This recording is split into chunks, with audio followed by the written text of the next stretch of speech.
నీ సంపాదన ఏమిటి? ఎంత? నీ సంపాదన ఏమిటి? ఎంత? వాస్తవానికి సంపాదన అనగానే మనందరికీ డబ్బు గురించి ఆలోచన వస్తది. అదే కదా మన సంపాదన లేదా మన ఆస్తి. మనం ఏం సంపాదించుకున్నాం? దేవుడు నీ సంపాదన ఏంటి? ఎంత? ఇక్కడ సంపాదన 2 రకాలుగా ఉంటుంది. ఒకటి భౌతికంగా సంపాదిస్తారు. 2 ఆత్మీయంగా సంపాదించాలి. కానీ భౌతికంగా సంపాదించినంత ఆలోచన గానీ, భౌతికంగా ఆ డబ్బు పట్ల ఉన్న ఆలోచన బాగానే ఉంటుంది గానీ, ఆత్మ సంబంధమైన విషయాల్లో చాలామంది మర్చిపోతూ ఉంటారు. అంటే కేవలం ఏ సంపాదన బయటికి కనబడుతది? భౌతికమైన సంపాదన మాత్రమే కనబడుతుంది. కానీ దేవుడు పరిశుద్ధ గ్రంథంలో ఇక్కడ రాసినటువంటి ఈ 5 విషయాలు బయటకు కనబడవు. ఇవి బయటకు కనబడవు. కానీ ఇవి లేకపోతే ఆ వ్యక్తి పరలోకానికి వెళ్ళడు. చూడండి ఎంత ఆశ్చర్యమో! నీకున్న సంపాదన ఎంతున్నా ఉండొచ్చు భూమి మీద భౌతికంగా. ఎంత ఆస్తిపాస్తులైనా, ఎంత అంతస్తులు కలిగి ఉన్నా ఉండొచ్చు. కానీ ఇక్కడున్నటువంటి ఈ 5 విషయాలు గ్రంథములో ఇది కనబడవు బయటికి. ఈ సంపాదన కనబడదు. చాలామంది ఏమనుకుంటారంటే సంపాదన ఇది ఉంటే చాలు. ఎందుకు వాళ్ళు ఏమాత్రం ఆలోచిస్తున్నారు చెప్పమంటారా? ఈ సంపాదన దేనికోసం అంటే భూమి మీద ఎంతవరకు నువ్వు బతుకుతావో అంతవరకు ఉపయోగపడుతుంది. అంతేనమ్మా? నువ్వు వెళ్ళిపోయిన తర్వాత ఆ సంపాదన నీకు ఉపయోగపడదు. కానీ నువ్వు వెళ్ళిపోయిన తర్వాత అంటే నువ్వు ఎక్కడికి వెళ్తావు? ఆ స్థలంకి దేవుడు కోరుకున్న స్థలానికి వెళ్ళాలంటే ఇవి సంపాదించుకోవాలి. అంటే ఈ సంపాదన ఆత్మ సంబంధమైన సంపాదన. చాలామంది భౌతికమైన సంపాదన వాళ్ళ జీవితంలో పరలోకానికి ఇవ్వదు. భౌతికంగా నువ్వు ఎంత సంపాదించినా పరలోకాన్ని పొందుకోలేవు. సామెతల గ్రంథం 11వ అధ్యాయం చూడండి. సామెతల గ్రంథం 11వ అధ్యాయం. అంటే సంపాదన ఎటువంటి విషయాల మీద మనం ఆలోచన చేయాలో కూడా గుర్తుండాలి. దేని మీద మన ఆలోచన విధానం ఉండాలి అంటే క్రైస్తవులుగా అసలు నేను ఎంతవరకు ఏం సంపాదించుకున్నాను? దేవుడు ఏం కోరుకున్నాడు? ఆయన ఏం సంపాదించుకోమన్నాడు? ఒకసారి చూడండి. సామెతలు 11వ అధ్యాయం 4వ వచనం చూడండి. ఉగ్రత దినమందు ఆస్తి అక్కరకు రాదు, నీతి మరణము నుండి రక్షించును. అమ్మ ఏ మరణం అదో తెలుసా? నువ్వు నరకానికి వెళ్లకుండా, ఆ నిత్య నరకానికి, పాతాళానికి, ఆ నరకానికి వెళ్లకుండా నిన్ను తప్పించేది ఏది? నీతి అన్నాడు. అంటే నీతి నిన్ను తప్పిస్తుందేమో కానీ నీకున్న సంపాదన చూడండి అక్కడ ఏమన్నాడు? ఉగ్రత దినమందు ఆస్తి అక్కరకు రాదు. అంటే నీకున్న డబ్బులు, నీకున్న ధనం, నీకున్న ఆస్తిపాస్తులు ఒక రోజున ఉగ్రత దినం ఉంది. యేసుక్రీస్తు 2వ రాకడలో ఆయన డబ్బులు చూడ్డు, నీతి చూస్తాడు.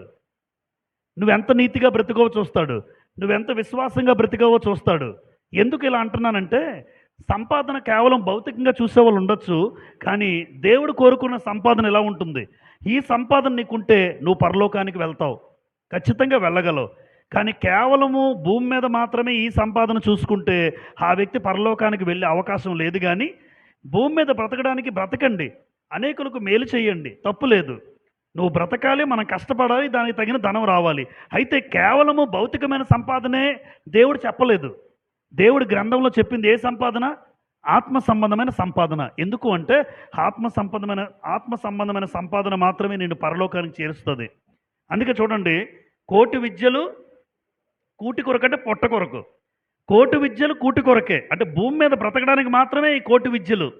నాకున్న ఉద్యోగం కానీ, మీరు చేసే ఉద్యోగాలు కానీ, మీరు చేసే వృత్తులు కానీ దేనికోసం అంటే కేవలం భూమి మీద మనం బ్రతకడానికి, మన కుటుంబాన్ని పోషించుకోవడానికి, మన పిల్లలను చదివించుకోవడానికి, వారికి ఒక స్థితిలో ఇవ్వడానికి మాత్రమే ఈ సంపాదన, భౌతికమైన సంపాదన. కానీ పరలోకం చేరుకోవాలి అంటే, దేవుని యొక్క సన్నిధిలోకి వెళ్ళాలంటే, దేవునితో యుగయుగాలు ఉండాలంటే ఆ వ్యక్తి సంపాదించుకోవాల్సింది ఏంటి అంటే భౌతికమైన డబ్బులు కాదు, ఆస్తిపాస్తులు కాదు, అంతస్తులు కాదు.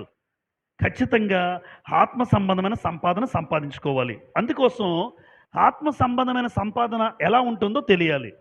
ఆత్మ సంబంధమైన సంపాదన రేపొద్దున్న పరలోకానికి చేర్చే సంపాదన ఏంటి? రేపొద్దున్న దేవుడితో నేనుండే స్థితి పొందుకోవాలి అంటే ఈ రకమైన 5 విషయాల సంపాదన నేను సంపాదించుకోవాలి. ఈ సంపాదన లేకపోతే ఆ వ్యక్తి పరలోకానికి వెళ్ళడం అసలు వెళ్ళలేడు. వెళ్ళడం కాదు, వెళ్ళలేడు. ఎందుకు? కేవలం డబ్బును బట్టి అంటే చాలామంది వెళ్ళిపోతారు. అవునమ్మా? డబ్బును బట్టి అంటే ధనవంతులందరూ వెళ్ళిపోతారు, క్యూ కట్టేస్తారు ముందు. కానీ ఈ సంపాదన కాదు, ఆత్మ సంబంధమైన సంపాదన మనకు ఉండాలి. నెంబర్ 1. ఇప్పుడు ఇక్కడ రాయబడిన మాట చదవండి. అక్షయమైన ధనము. అమ్మ అందరూ చూడండి. అక్షయమైన ధనము. అక్షయమైన ధనము దేవుడు కోరుకున్న సంపాదన. ఈ అక్షయమైన ధనం అంటే అందులో ధనం ఉంది. కానీ ఆ ధనం ఎలా చెప్పాడు? అక్షయమైనది అంటే ఈ ధనానికి నాశనం ఉండదు. అక్షయము అంటే నాశనము లేనిది. క్షయము అంటే నాశనం అయిపోయేది. ఇప్పుడు మన దగ్గర ఉన్న నోట్ల కట్టలు ఉంటాయి. నోట్ల కట్టలు, ఈ డబ్బులు ఒక రోజున క్షయమైపోతాయి, నాశనం అయిపోతాయి ఈ డబ్బులు. కానీ అక్షయమైన ధనం ఉందో చూసారా? ఈ అక్షయమైన ధనం ఎవరైతే సంపాదించుకున్నారో భూమి మీద, వాళ్ళకి నాశనం ఉండదు. లూకాసు వార్త 12వ అధ్యాయం. లూకాసు వార్త 12వ అధ్యాయం చూడండి, 33వ వచనం చదువుతాను. లూకా 12:33. మీకు కలిగిన వాటిని అమ్మి ధర్మము చేయుడి, పాతగిలని సంచులను పరలోకమందు, అండర్లైన్ చేసుకుందాం, పరలోకమందు అక్షయమైన ధనమును సంపాదించుకొనుడి. చూసారమ్మా? అమ్మ ఎక్కడ అక్షయమైన ధనం ఎక్కడ తీసుకెళ్తుంది? పరలోకానికి. ఆ మాట అర్థం అది. అంటే పరలోకమందు అక్షయమైన ధనమును సంపాదించుకోండి. అక్కడికి దొంగ ఈ ఇంటికైతే దొంగ వస్తాడు. నువ్వు బాగా డబ్బు సంపాదిస్తే ఈ ఇంటికి దొంగ వస్తాడు, కానీ ఆ ఇంటికి రాలేడు, కనీసం అడుగు కూడా పెట్టలేడు. ఎంత అద్భుతం చూడండి. ఈ ఇంట్లో ఎంత సంపాదించినా వాడు కన్నేస్తాడు ఏదో ఒక రోజున. అంటే ఇక్కడున్న డబ్బు దొంగతనం చేయడానికి దొంగ రావచ్చు, కానీ ఆ పరలోకానికి వాడు రాలేడు. అందుకే దేవుడు యేసు ప్రభువారు ఏమంటున్నారంటే, పరలోకమందు అక్షయమైన ధనమును సంపాదించుకోండి. అక్కడికి దొంగ రాడు, చిమ్మెట కొట్టదు. చూస్తారా? అంటే పరలోకమందు ధనం కూర్చుకోవాలి అంటే ఆ ధనం ఎలా ఉంటుందమ్మా? అక్షయమైన ధనం. అసలు ఈ అక్షయమైన ధనం సంపాదించుకోమన్నాడు. అక్షయమైన ధనం ఎవరైతే సంపాదించుకుంటారో వాళ్ళే పరలోకానికి వెళ్తారన్నాడు. అంటే పరలోకానికి వెళ్ళాలంటే నేను ఖచ్చితంగా సంపాదించుకోవాల్సిన ఆస్తి నా జీవితంలో అక్షయమైన ధనం. మత్తయి సువార్త 6వ అధ్యాయం. మత్తయి సువార్త 6వ అధ్యాయం. అక్కడ కూడా ఇలాగే యేసు ప్రభువారు మాట్లాడుతూ, మత్తయి సువార్త 6:19-20 చూడండి. భూమి మీద మీ కొరకు ధనమును కూర్చుకొనవద్దు. అమ్మా చూసారా? కొంతమంది పెట్లు ఉంటాయి, ఎనపెట్లు, ఇలాగా 1, 2, 3, 4. ఈరోజు ఎన్ని పెట్లు వచ్చాయి మా ఇంట్లో? 4 నిండిపోయా, ఇంకా నింపుతుంటాడు. దేవుడు కష్టపడమన్నాడు, నీకు వచ్చిన జీతంతో బతకచ్చు, కొంతమేరకు నువ్వు దాచుకోవచ్చు నీ బిడ్డల బ్రతుకుల కోసం, అంతేగాని కూర్చుకోకూడదు. కూర్చుకోవడం అంటే ఎత్తుకి, ఇంక అదే ధ్యాస, అదే ఆలోచన. అరే ఎందుకు నువ్వు బతుకుతున్నావు అంటే కేవలం డబ్బు సంపాదించడానికి అంటారు చూసారా? అలాంటి వాళ్ళ గురించి అంటున్నాడు. అంతేగాని ధనం కూర్చుకోవద్దంటే మనం బతకద్దా? మన పిల్లల్ని పోషించుకోవద్దా? చదివించుకోవద్దా? సంపాదించుకోవచ్చు, అయితే కూర్చుకోకూడదు. అదే ధ్యాసగా బతకూడదు. డబ్బు సంపాదనే గురిగా ఉండకూడదు. అది దేవుడి ఉద్దేశం. ఇప్పుడు భూమి మీద మీ కొరకు ధనమును కూర్చుకొనవద్దు, ఇక్కడ చిమ్మెటయు తుప్పును తినివేయను, దొంగలు కన్నం వేసి దొంగిలెదరు. తర్వాత అన్నాడు 20వ వచనం చూడండి, మత్తయి 6:20. పరలోకమందు మీ కొరకు ధనము కూర్చుకొనుడి, అచ్చట చిమ్మిటైనను తుప్పైనను దానిని తినివేయదు, దొంగలు కన్నం వేసి దొంగిలరు. ఇదే మాట లోకాల్లో చెప్పారు. అంటే మన కోసం ధనాన్ని ఎక్కడ సంపాదించుకోమంటున్నారమ్మా? పరలోకమందు. ఇప్పుడు మీ అందరికీ అర్థం అవడానికి చెప్తాను. అక్షయమైన ధనము సంపాదించుకున్న వాడే పరలోకానికి అర్హుడు. ఈ విషయం అర్థమైంది అందరికీ. అక్షయమైన ధనం లేకపోతే ఆ వ్యక్తి పరలోకానికి వెళ్ళలేడు. మరి ఈ అక్షయమైన ధనం సంపాదించుకోవాలంటే ఆ వ్యక్తి భూమి మీద ఏం చేయాలి? తిమోతికి రాసిన మొదటి పత్రిక. ఈ అక్షయమైన ధనాన్ని సంపాదించుకోవాలంటే భూమి మీద ఆ వ్యక్తి ఏం చేయాలి? మొదటి తిమోతి 6వ అధ్యాయం. మొదటి తిమోతి 6వ అధ్యాయం 18, 19 వచనాలు చూస్తారా? మొదటి తిమోతి 6వ అధ్యాయం 18, 19 వచనాలు. ఎందుకు ఈ మాట చెప్తున్నానంటే అమ్మా, అక్షయమైన ధనము సంపాదించుకున్నవాడు పరలోకానికి వెళ్తాడు. ఆ అక్షయమైన ధనం ఎలా ఉంటుందో చూడండి. ఇప్పుడు మొదటి తిమోతి 6, 18, 19. వారు వాస్తవమైన జీవమును సంపాదించుకున్న నిమిత్తం రాబో కాలమునకు మంచి పునాది తమ కొరకు వేసుకొనుచు. ఇక్కడి నుంచి జాగ్రత్తగా చూద్దాం. నెంబర్ 1 ఏం చేయాలి? మేలు చేసేవాడు. అమ్మ మేలు చేసేవారు ఎవరు? అక్షయమైన ధనాన్ని సంపాదించుకున్నారు. మీకు బాగా అర్థమవుతుంది. అంటే ఎవరికైనా నువ్వు మేలు చేస్తే నువ్వు ధనం ఎక్కడ కూర్చుకుంటున్నావు? పరలోకమందు. ఆ ధనాన్ని ఏమని పిలుస్తాము? అంటే నేను ఎవరికైనా మేలు చేస్తే అది ఈ ధనం అన్నమాట. ఖచ్చితంగా అద్భుతం. మేలు చేసేవారు. 2 సత్క్రియలు అను ధనము గలవారు. అంటే మంచి క్రియలు చేస్తారు. ఒకళ్ళకి అన్నం పెట్టడం, ఒకళ్ళ అవసరాల్లో అక్కరలు తీర్చడం, ఒకళ్ళకి భోజనం పెట్టడం గానీ, వాళ్ళ అవసరతలు తీర్చడం గానీ, ఒకళ్ళ ఇబ్బందుల్లో ఉంటే నువ్వు పెట్టే ధన సహాయం ఉంది చూసారా? అది అక్కడ ధనం కూర్చుకుంటారు. అది మనుషులకు అర్థం కాదు. చాలా మందికి అర్థం కాదు. చాలా తక్కువ మందికి తెలుస్తది. అంటే ఈరోజు భూమి మీద ఉన్నటువంటి నేను పరలోకం వెళ్ళాలి అంటే ఈ భూమి మీద ఉన్నప్పుడే అక్షయమైన ధనాన్ని నేనేం చేయాలి? సంపాదించుకోవాలి. ఆ అక్షయమైన ధనాన్ని సంపాదించుకోవడం అంటే అర్థం ఏంటంటే భూమి మీద ఉన్నప్పుడు ఒకరికి మేలు చేయాలి. నా చేతనైతే ఒకరికి మేలు చేయాలి. అది ఏ రకమైనా పర్వాలేదు. నేను మేలు చేయాలి. సత్క్రియలు అన్న ధనం అన్నాడు చూసారా?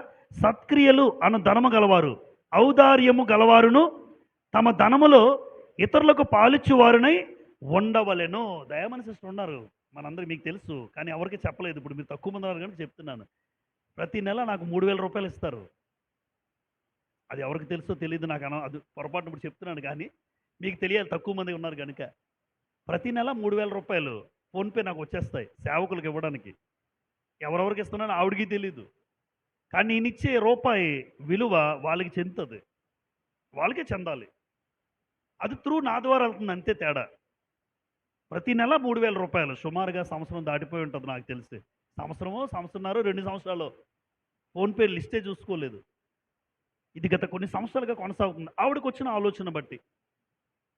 అలా మరొక సహోదరుడు 1000 రూపాయలు, శేఖర్, సేవకుల కోసం ప్రతి నెల 1000 రూపాయలు. తనే ఇబ్బందిలో ఉన్నాడు, మీరు ఆలోచించండి. తనకున్న స్థితి మనం తెలుసు, అయినా ప్రతి నెల సేవకుడి కోసం 1000 రూపాయలు కేటాయిస్తూ నాకు అందిస్తున్నాడు తను. మీలో కూడా చాలామంది చేసేవాళ్ళు ఉండొచ్చు, ఆయా పనులు మీరు చేయొచ్చు. కానీ ఒకటి మాత్రం వాస్తవం, ఇప్పుడు దీన్ని ఏమంటారంటే తమ ధనములో ఇతరులకు పాలిచ్చేవారు. అక్కడ ఒక మాట రాశాడు చూసారు చివరిలో, తమ ధనములో ఇతరులకు పాలిచ్చేవారై ఉండాలి. ఇదేమంటారంటే ఇదే అక్షయమైన ధనం. ఇది అక్షయమైన ధనం. భూమి మీద మనం ఎంత సంపాదించుకున్నామో అది పక్కన పెడితే అది పరలోకానికి చేర్చదేమో కానీ నా సంపాదన భూమి మీద, నేను భూమి మీద ఉన్నప్పుడే ఒకరికి మేలు చేసేవాడిగా, ఒకరికి మంచి చేసేవాడిగా, నాకున్న ధనంలో ఒకరికి సహాయం చేస్తే నువ్వు పరలోకంలో ధనం కూర్చుకుంటావు. అది అద్భుతం. అందుకే పరలోకంలో మీ కొరకు ధనం కూర్చుకోండి అంటే అక్షయమైన ధనం సంపాదించుకోవడం అది చాలా కష్టమైన పని. ఎందుకంటే రూపాయి తీయడానికి ఎవరు ఇష్టపడరు, రూపాయి పెట్టడానికి ఎక్కువ శాతం ఇష్టపడరు. విలువ తెలిసిన వాళ్ళు ఆలోచన చేస్తారు. మా గురి, మా గమ్యము, మేము ఎక్కడికి వెళ్ళాలో ఆలోచన కలిగిన వారు భూమి మీదే ఆ పనులు చేస్తారు. అంటే భూమి మీద ఒకరికి ఇవ్వడం వల్ల మనమేమో నష్టపోవు, ఒకరికి పెట్టడం వల్ల నష్టపోవు నువ్వు. పైగా ఈ భూమి మీద ఉన్నప్పుడే నువ్వు పరలోకంలో ధనం కూర్చుకుంటున్నావు. అది అక్షయమైన ధనం. ఆ ధనం లెక్క ఎవరికి తెలీదు, అది అనుభవించిన వాళ్ళకి తెలుస్తుంది. కనుక ఇతరులకు మేలు చేసేవారిగా ఉండాలి. నెంబర్ 1, ఔదార్యము కలవిన వారు అంటే ఉదార స్వభావం పెట్టేవారిగా ఉండాలి. అలాగే తమ ధనములో ఇతరులకు పాలిచ్చేవారిగా ఉండాలి. పైగా సత్క్రియలు అను ధనం అంటే నువ్వు చేసిన ప్రతి మంచి క్రియ ఏ ధనం చెప్పండి ఇప్పుడు? అంతే. నువ్వు చేసే మంచి పని ఎవరికైనా, నువ్వు చేసే ప్రతి మంచి పని అది డబ్బు రూపంలో కానీ మాట రూపంలో కానీ నువ్వు చేసింది ఏదైనా అక్షయమైన ధనం కింద వస్తుంది. ఈ ధనం ఎవరైతే కూర్చుకున్నారో వాళ్ళు పరలోకానికి అర్హత కలిగిన వారు, పరలోకానికి అర్హత కలిగిన వారు. అది యేసుప్రభు చెప్పారు. అంటే భౌతికమైన సంపాదన ఉన్న వాళ్ళు చాలామంది ఉన్నారు, కానీ ఎవరికి రూపాయి పెట్టరు. కానీ సంపాదించుకుంటూ ఈ అక్షయమైన ధనం సంపాదించుకునే వాళ్ళు మాత్రమే పరలోకానికి వెళ్తారు. ఆ సంపాదన ఈరోజు అందుకే అక్కరలో ఉన్నవాడికి, అవసరాల్లో ఉన్నవాడికి మనం పెట్టగలిగే స్థాయిలో ఉంటే ఖచ్చితంగా ఇవ్వగలగాలి, ఖచ్చితంగా పెట్టగలగాలి. సామెతలు 3:27 చూస్తారా ఒకసారి? సామెతలు 3:27, సామెతల గ్రంథం 3వ అధ్యాయం 27వ వచనం. మేలు చేయుట నీ చేతనైనప్పుడు దాన్ని పొందదగిన వారికి చేయకుండా వెనక తీయకుము అంటాడు సామెతలు 3:27లో. అంటే మేలు చేయుట నీ చేతనైతే ఎదుటివాడి అవసరాల్లో, అక్కరల్లో, బాధల్లో, శ్రమల్లో, ఇరుకుల్లో, ఇబ్బందుల్లో ఎన్నో శ్రమలు పడుతూ ఉంటే వాళ్ళ అవసరాల కోసం ఒక 100 రూపాయలు, ఒక 200, ఒక 500 మీరు ఎప్పుడైనా ఎవరికైనా మేలు చేస్తే, అటువంటి ఆలోచన చేస్తే ఆ ఆపదలో ఉన్నవాడికి నువ్వు చేసే సహాయం ఏంటంటే అక్షయమైన ధనం, అక్షయమైన ధనం. కనుక ఈ ధనం సంపాదించుకోవాలి. ఇది బయట వాళ్ళకి కనబడదు, కానీ మనం సంపాదించుకుంటే ఈరోజు నీ సంపాదన ఎంత అని చూసారా? అక్షయమైన ధనం మనిషి లోకంలో సంపాదించుకోవచ్చు, ఆస్తులు సంపాదించలేకపోవచ్చు, కానీ ఒకరికి పెట్టేది ఉంది చూసారా, అది అక్షయమైన ధనం. రెండు, ఏం సంపాదించుకోవాలి నీ సంపాదన? అక్షయమైన ఆహారం. ఏంటిది? ఇది కూడా వినాలి. 2 యోహాను సువార్త 6:27. ఒకటి అక్షయమైన ధనము సంపాదించుకోమన్నాడు. 2 యేసుప్రభు మాట్లాడుతూ యోహాను సువార్త 6:27 చూడండి. క్షయమైన ఆహారము కొరకు కష్టపడకుడి గాని నిత్య జీవము కలుగుజేయు అక్షయమైన ఆహారము కొరకే కష్టపడుడి. అంటే రెండోది పరలోకం చేర్చేది ఏంటో తెలుసా? వాక్యం. అమ్మ, పరలోకానికి చేర్చేది వాక్యం. ఆ వాక్యం కోసం కష్టపడిన వాళ్ళు ఎంతమంది ఉంటారు? అక్షయమైన ఆహారము అంటే ఈ ఆహారం 3 గంటల్లో బయటికి వెళ్ళిపోద్ది, అందరిలోంచి వెళ్ళిపోద్ది. నాకు తెలిసి ప్రతి ఒక్కరిలోంచి మనం తిన్న ఆహారం మహా అయితే 3 గంటలు, మరలా తినాలి, మరలా 3 గంటల్లో బయటికి వెళ్ళిపోద్ది. అంటే అది క్షయమైపోద్ది, అది నాశనం అయిపోద్ది, బయటికి వెళ్ళిపోద్ది. కానీ అక్షయమైన ఆహారం అంటే ఇది నాశనం అవ్వదు. ఈ అక్షయమైన ఆహారం కష్టపడినాడు యేసుప్రభు. కేవలం భూమి మీద ఆహారం కోసం కష్టపడతారు తప్ప అక్షయమైన ఆహారం కోసం ఎవరైతే కష్టపడతారో వాళ్ళ సంపాదన పరలోకానికి చేరుస్తుంది. అంటే ఈ ఆహారం కష్టపడితే నువ్వు పరలోకానికి అర్హత కలిగిన వాడివి. కాబట్టి యేసుప్రభు ఏమంటున్నాడంటే కేవలము భూమి మీద తినడానికే కష్టపడద్దు, అక్షయమైన ఆహారమైన దేవుని వాక్యం, దాన్ని సంపాదించుకోండి, వాక్యం కోసం ప్రయాసపడండి. గలతీలకు రాసిన పత్రిక 6వ అధ్యాయం, గలతీలకు రాసిన పత్రిక 6వ అధ్యాయం 8వ వచనం.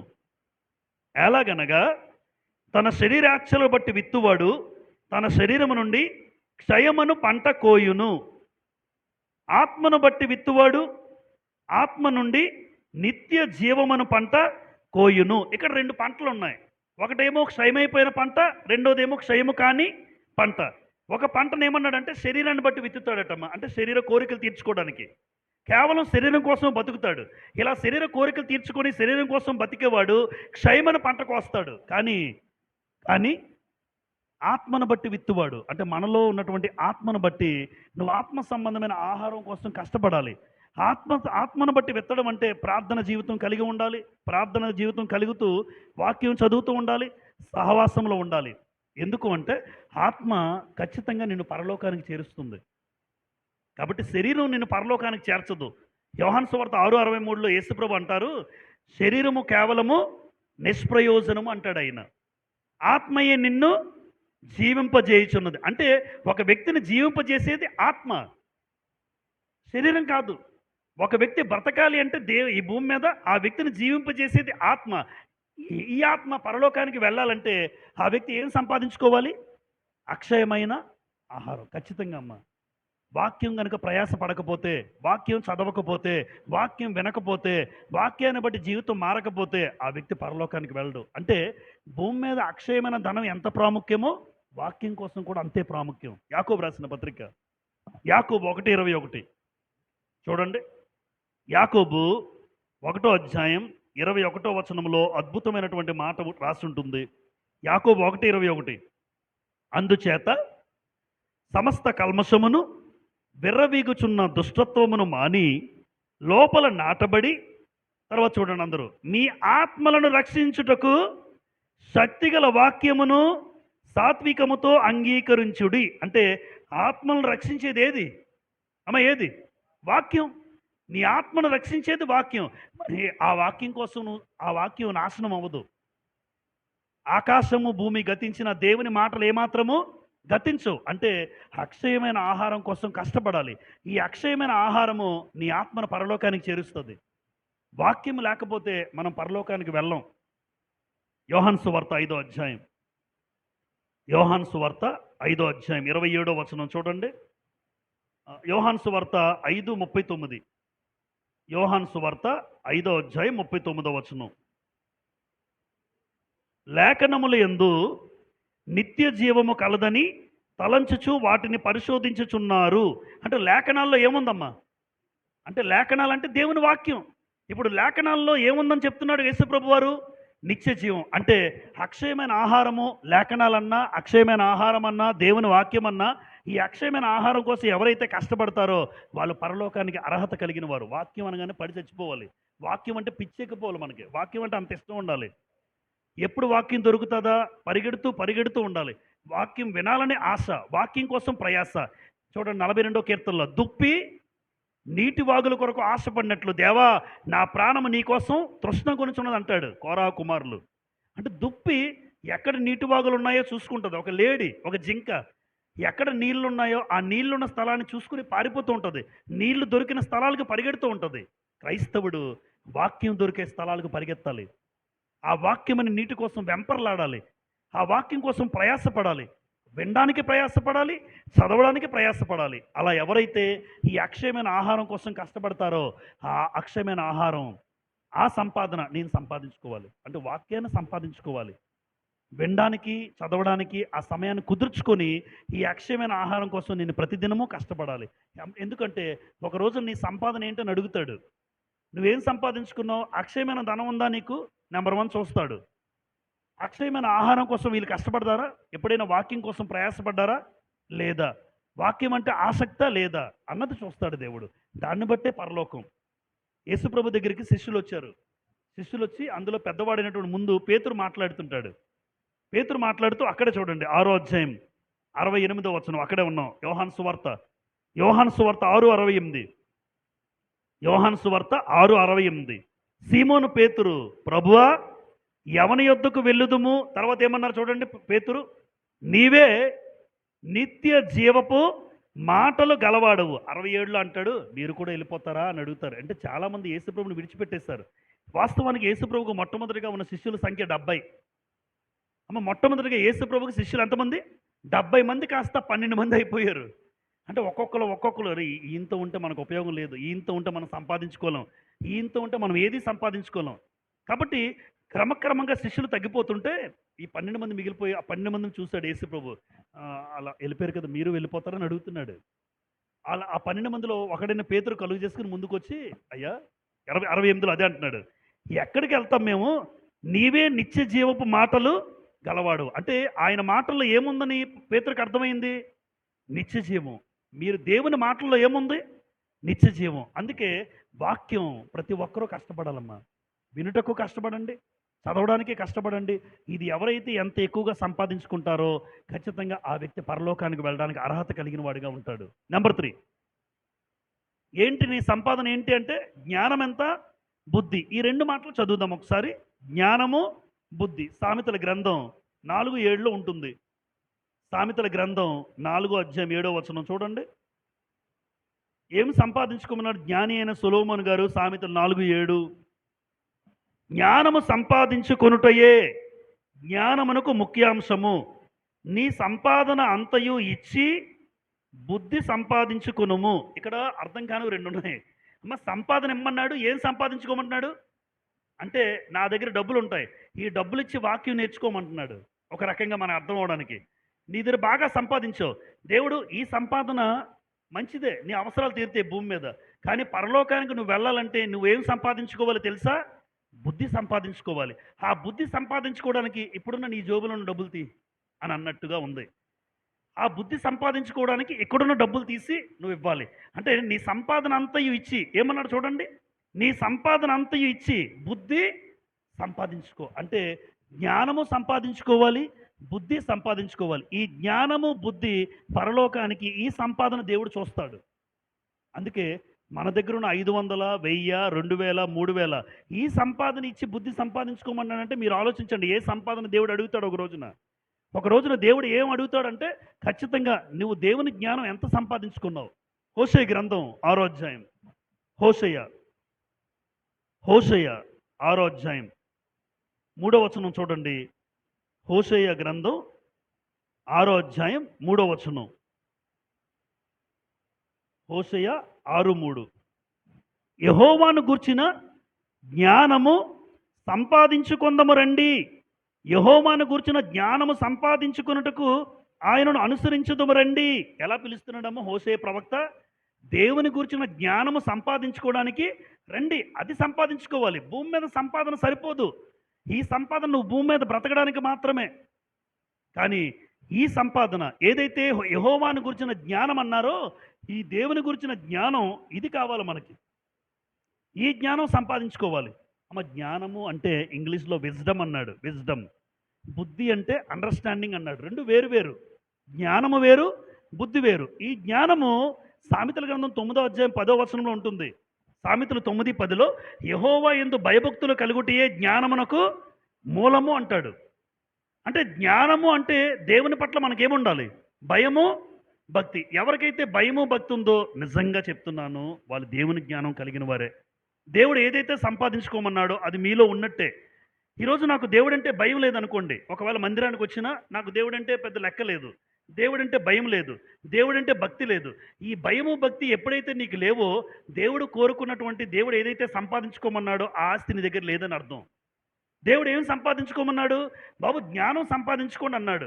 మరి నాలో భయము, భక్తి లేనప్పుడు ఆ భయము, భక్తి జ్ఞానమైతే ఆ జ్ఞానం సంపాదించుకోమని దేవుడు చెప్పినప్పుడు కూడా నాకు ఇది సంపాదించుకోకపోతే రేపొద్దున దేవుడు నువ్వు నరకానికి వెళ్ళిపోమంటాడు.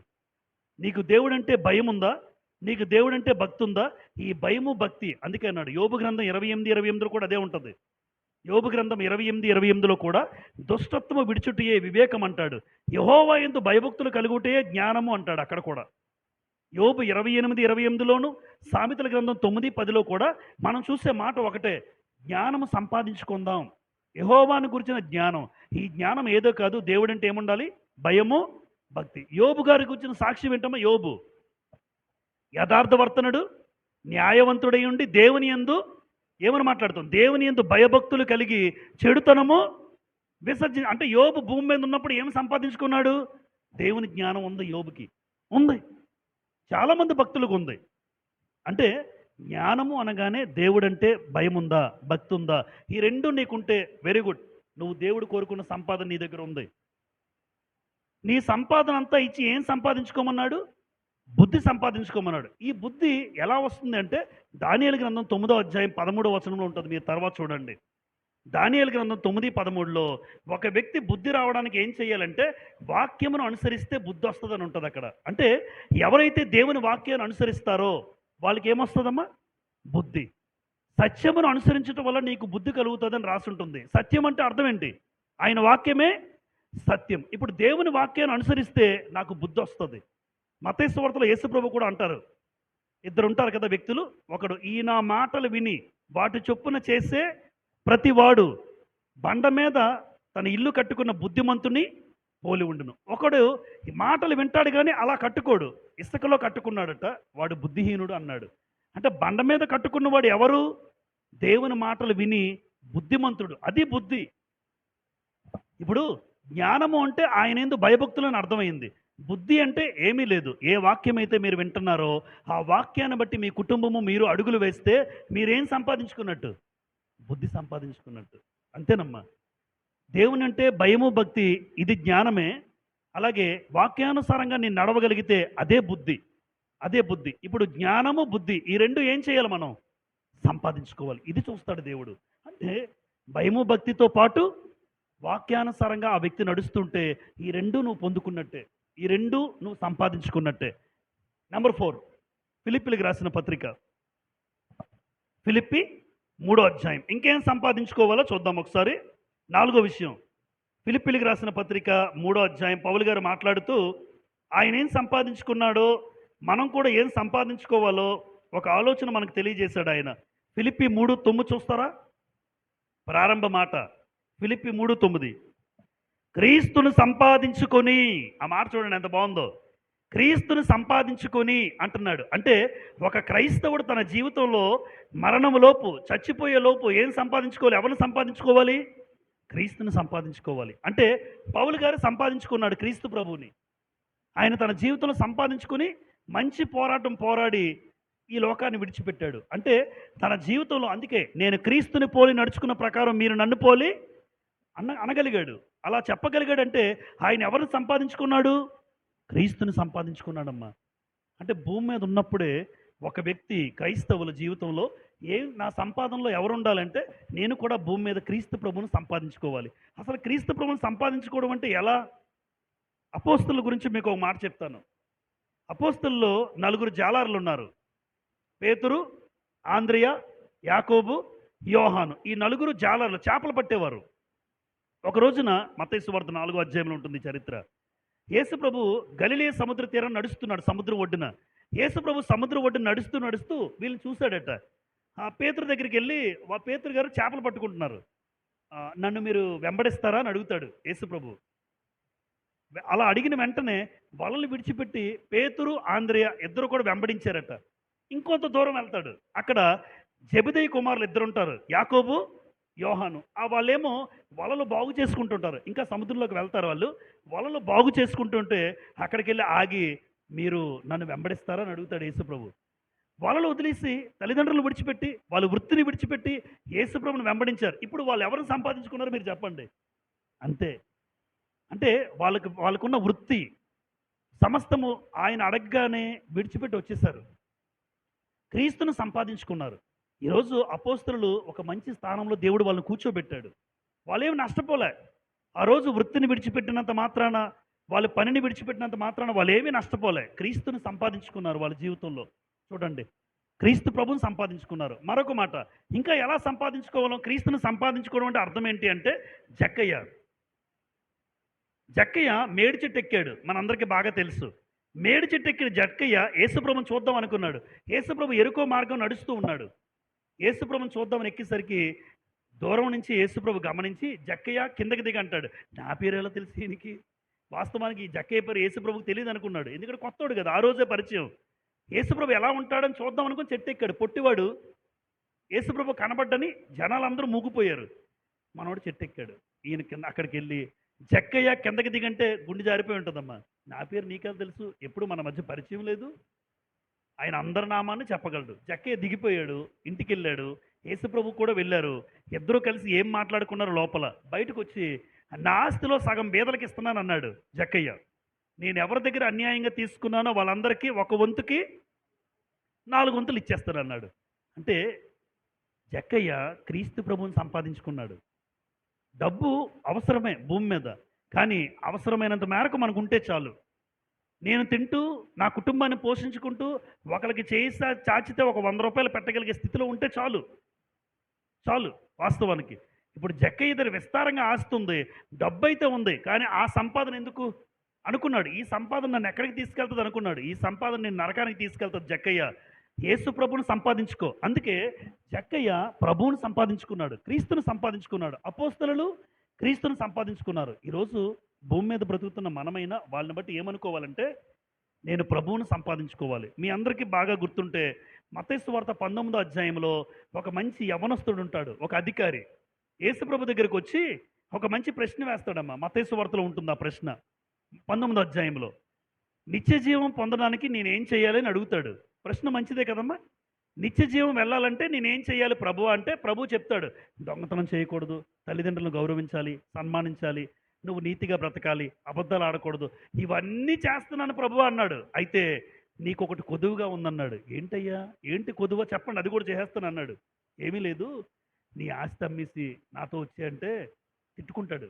అక్కడ ఒక మాట రాశాడు, వ్యసన పడుచు వెళ్ళిపోయాడట. వ్యసన పడ్డం అంటే తనలో మనం కొనుక్కుంటూ తిట్టుకుంటారు చూడ, ఆస్తి అంతా అమ్మేసి నీ దగ్గరికి రావాలా, ఈ ఆస్తి అంతా వదిలేసి రావాలా, పరీక్షించాడు యేసుప్రభు, ఓడిపోయాడు. అంటే ఆ యవనస్తుడు ఎవరిని కోల్పోయాడు? క్రీస్తుని సంపాదించుకోలేకపోయాడు. చూడండి, అంటే ధనం దగ్గరకు వచ్చేసరికి మనిషి రంగు బయటపడింది. ఇప్పుడు ధనాన్ని విడిచిపెట్టాడు జక్కయ్య క్రీస్తు కోసం. పౌలు గారు సమస్తాన్ని విడిచిపెట్టాడు తన జీవితంలో క్రీస్తు కోసం. అపోస్తలులు సమస్తాన్ని విడిచిపెట్టారు క్రీస్తు కోసం. ఈరోజు భూమి మీద బ్రతుకుతున్న మనం కూడా క్రీస్తు ప్రభువుని సంపాదించుకోవడం అంటే, నేను క్రీస్తు కోసం బ్రతకడం. క్రీస్తు ప్రభు కోసం ఎవరైతే బ్రతుకుతారో, మన బ్రతుకును చూసిన వాళ్ళు నిజంగా వీళ్ళు దేవుని నమ్ముకున్నారా, దేవుని నమ్ముకున్నారు, ప్రభువుని నమ్ముకున్నారని ఎవరైతే అనుకుంటారో, నువ్వు క్రీస్తును సంపాదించుకున్నట్టు. అంతే. నా బ్రతుకును బట్టి ఎదుటివాడు చెప్పాలి, వీళ్ళు నిజంగా ఏదైతే దేవుడు కోరుకున్నాడో అలాగే జీవిస్తున్నారు అని అంటే చాలు, వాళ్ళు క్రీస్తును సంపాదించుకున్నట్టు. అది మనం సంపాదించుకోవాలి. చివరగా తిమోతికి రాసిన మొదటి పత్రిక 5వ విషయం, తిమోతికి రాసిన మొదటి పత్రిక 6వ అధ్యాయం 11వ వచనంలో, మొదటి తిమోతి 6:11లో, దైవజనుడా నీవైతే వీటిని విసర్జించి నీతిని, భక్తిని, విశ్వాసమును, ప్రేమను, ఓర్పును, సాత్వికమును సంపాదించుకొనుటకు ఏమన్నారు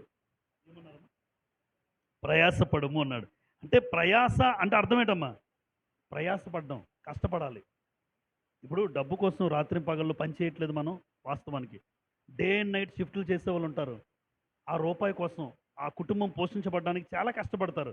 అది చిన్న పనైనా, పెద్ద పనైనా కష్టపడితే 500 వస్తుందంటే ఏ పని చేయడానికైనా ఇష్టపడతారు. కొంతమంది చెప్తారు.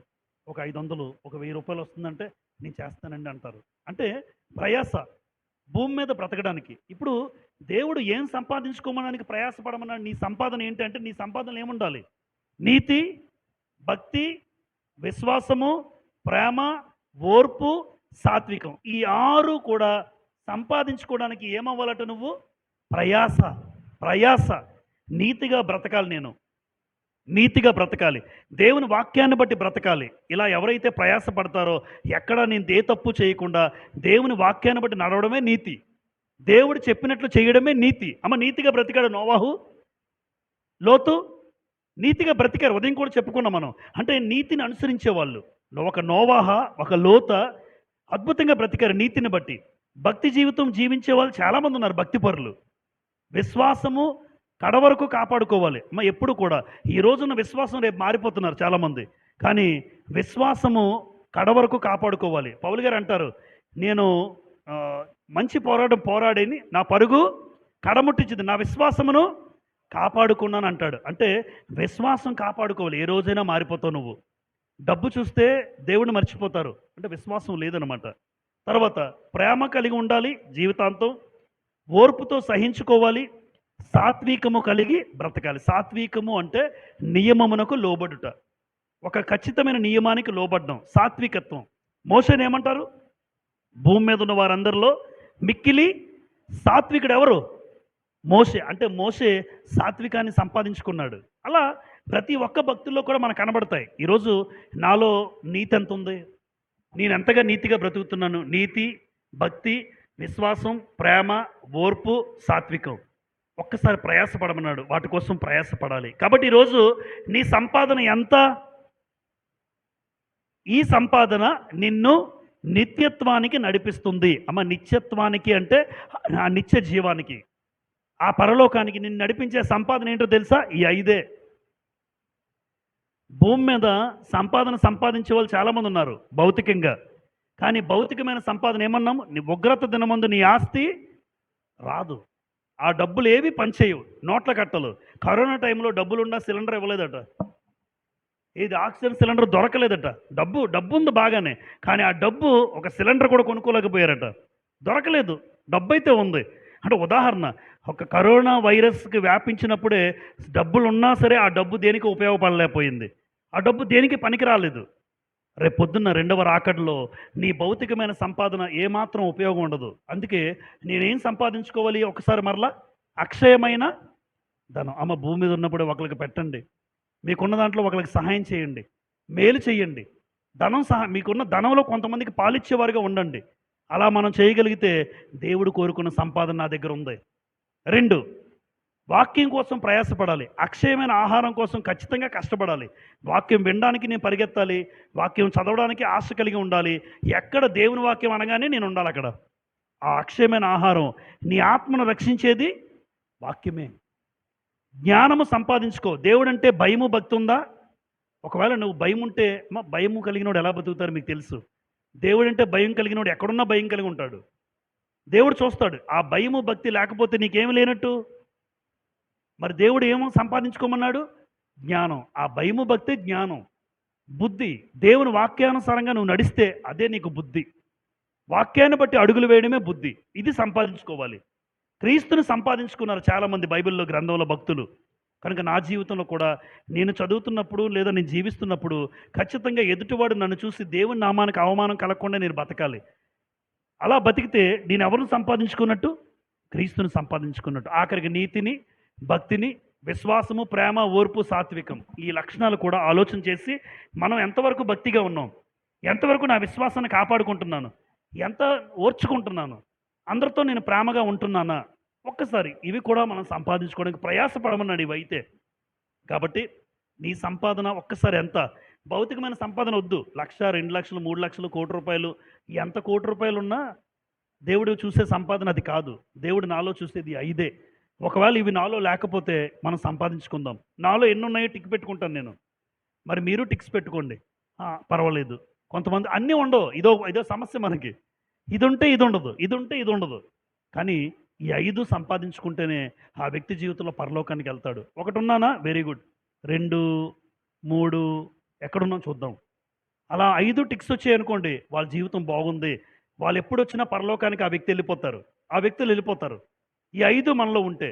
ఒకవేళ ఏదైనా లేకపోతే అది సంపాదించుకోవడానికి ఆలోచన చేసి మనం ముందుకు వెళ్దాం. అందరికీ ప్రభుపేట వందనాలు చెల్లిస్తూ ఈ మాటలు ముగిస్తూ ఉన్నాను.